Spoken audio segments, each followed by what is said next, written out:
સ્ત્રીઓમાં છે ને એક સિક્સ સેન્સ હોય છે, એમની નિર્ણય શક્તિ બહુ જબરજસ્ત હોય છે.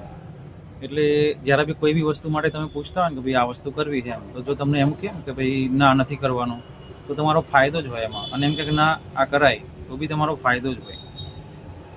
એક્ઝામ્પલ તરીકે કે ઘણા ટાઈમથી મારે આઈફોન લેવો છે, પછી રોયલ એનફિલ્ડ લેવું છે, બરાબર, પણ એ ના જ પાડા છે, બસ નથી લેવાનું. આપણે પૂછવાનું નહીં કેમ ના પાડા છે, કેમ ના લઉં એમ.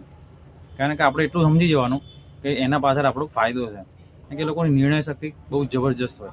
અને લોકોને શું લાગે ખબર છે, આના ઘરમાં બૈરાનું ચાલે છે, બૈરું કે એમ કરે છે.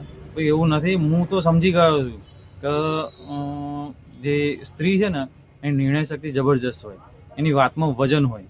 બાકી આપણા ઘરમાં એવું નથી કે એ કે એમ થાય, બરાબર. એ બાબતે તમે ખાંડ ખાઓ છો, ખાંડ, બરાબર, આપણે કહીએ એમ જ થાય. પણ મને ખબર છે કે નિર્ણય શક્તિ એ લોકોની સારી હોય, એટલે એ કહે ને એમ જ કરવાનું આપણે, બરાબર.